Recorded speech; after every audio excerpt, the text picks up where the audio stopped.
नमस्कार, मैं रजनी कहानियाँ सुनाती हूँ और आज की कहानी मेरा शुक्रिया है उन सभी मेडिकल योद्धाओं को जो राष्ट्र के लिए एक अनदेखे जैविक शत्रु का पूरी हिम्मत से मुकाबला कर रहे हैं।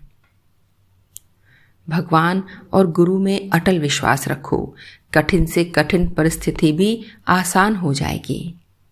अस्पताल में प्रवेश करते हुए मैं पिताजी की यह सीख बार बार दोहरा रही थी। शहर के नामी अस्पताल संजीवनी में जूनियर रेजिडेंट की हैसियत से यह मेरा पहला ही साल था। एमडी के लिए मैंने न्यूरोसाइंस चुना था। वहीं कैंपस में रहती थी और पढ़ाई करने के साथ साथ एक डॉक्टर की जिम्मेदारियां भी निभा रही थी। हमारे विभागाध्यक्ष डॉक्टर कैलाश पांडे ने हमें बताया था कि आने वाले समय में हालात ज़्यादा मुश्किल होंगे और मरीजों की संख्या में तेजी से वृद्धि होगी। उन्होंने हम सभी जूनियर रेजिडेंट को 3 शिफ्ट में बांट दिया था और हम सब बारी बारी से अपनी ड्यूटी करते थे। उनके चेंबर की ओर जा रही थी कि ब्लीच की तेज गंध ने मेरा ध्यान खींचा।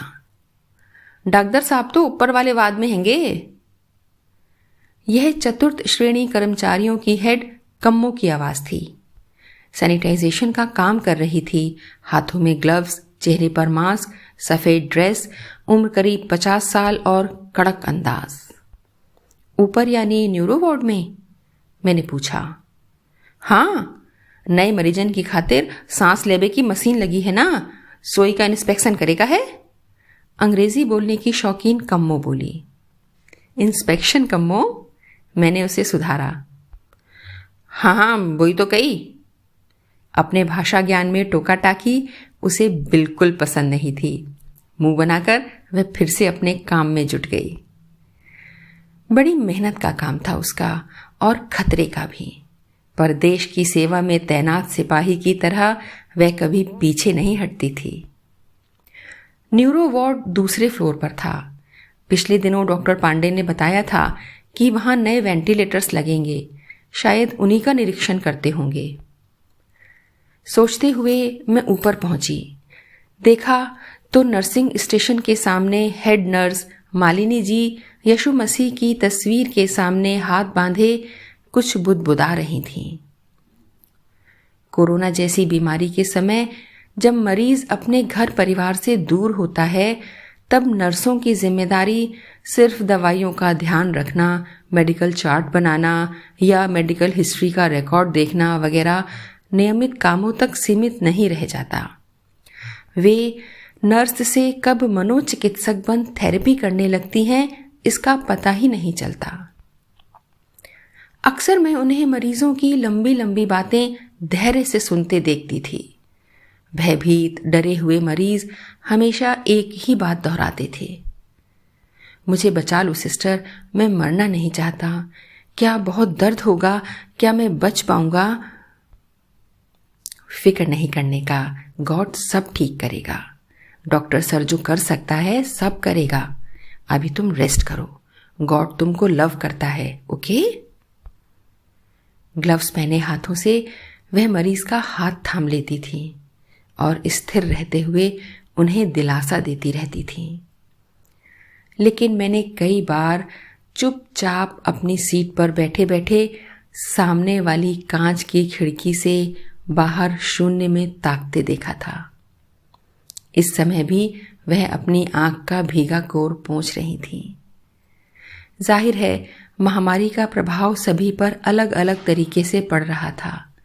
शारीरिक, मानसिक, भावनात्मक, मनोवैज्ञानिक, हर स्तर पर हम सभी इससे लड़ रहे थे। मेरे लिए यह लड़ाई व्यक्तिगत भी थी। मेरे मेडिकल कॉलेज के प्रोफेसर डॉक्टर मिलिंद कौल अपनी पत्नी के साथ यहाँ एडमिट थे। डॉक्टर कौल आईसीयू में थे और उनकी पत्नी सी विंग में। उनके साथ मेरा रिश्ता एक गुरु शिष्य से बढ़कर था। मेरी ना जाने कितनी उलझनें सुलझाई थी उन्होंने और सदा मेरा मार्गदर्शन किया था। आज मैं जहां हूं इसका पूरा श्रेय उन्हीं को जाता है। फाइनल ईयर के पेपरों के समय जब मेरा आत्मविश्वास छूट रहा था, ऐसे में ईश्वर की तरह वे मेरे जीवन में आए। साहस का साथ कभी मत छोड़ना शैलजा, उन्होंने समझाया था। लेकिन मुझे बहुत डर लग रहा है सर, मेरे आंसू बस गिरने को ही थे। तो क्या हुआ? किसने कहा है साहसी लोग डरते नहीं? साहसी वे लोग होते हैं जो जीवन में कभी हार नहीं मानते। तुम भी किसी भी परिस्थिति में हार मत मानना। अब उठो, आंसू पोंछो और परीक्षा की तैयारी करो। मेरे सर पर हाथ रखकर उन्होंने मुझे प्रेरणा दी। और आज वे स्वयं वेंटिलेटर पर जीवन मृत्यु की लड़ाई बड़े साहस से लड़ रहे थे। रोजाना अपनी ड्यूटी पूरी करके मैं उनसे मिलने जाती थी। चूंकि कोरोना संक्रमित मरीजों के पास जूनियर डॉक्टरों को जाने की आज्ञा नहीं थी, इसलिए आईसीयू वार्ड के सामने लगे कांच के पीछे से ही मैं उन्हें देख पाती थी। उनका दर्द मुझे साफ साफ महसूस होता था, लेकिन मैं कुछ कर नहीं सकती थी। यूं तो उस लंबे गलियारे में हमेशा ही सन्नाटा सा पसरा रहता था, पर आज एक अजीब सी उदासी और खामोशी महसूस हो रही थी। मेरा दिल किसी आशंका से धड़कने लगा। 2 नर्स कुछ फुसफुसाते हुए मेरे बगल से गुजर गईं।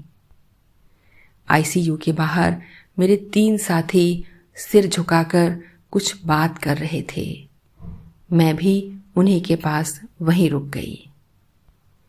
बगल वाले विंग से डॉक्टर साहब की धर्मपत्नी सुरक्षा किट पहने 2 नर्सों के साथ आईसीयू में प्रवेश कर रही थीं। मेरा दिल टूटता जा रहा था। मैं समझ गई थी कि वे प्रोफेसर सर के पास क्यों गई हैं। एकमात्र बात जो मुझे थोड़ा संतोष दे सकती थी वह यह थी कि कम से कम इस समय में प्रोफेसर सर अपनी पत्नी को देख सकते थे, जो कि कोरोना के मरीजों के लिए कभी संभव नहीं होता। हर परिस्थिति का सामना साहस से करने की जो सीख प्रोफेसर सर से मुझे मिली थी, उसी को आधार बनाकर मैं पूरी निष्ठा से अपनी ड्यूटी पर लौट गई। वहां सिस्टर मालिनी ने मुझे बताया कि प्रोफेसर सर की पत्नी का पहला टेस्ट रिजल्ट नेगेटिव आया है और उनकी सेहत में सुधार हो रहा है। जल्द ही स्वस्थ होकर वे अपने घर जा सकेंगी। आप सभी की अच्छी सेहत की कामना के साथ आज की कहानी यहीं खत्म करती हूँ। जीवन के एक नए पल के साथ जल्द ही आपसे फिर मिलूंगी। तब तक के लिए विदा।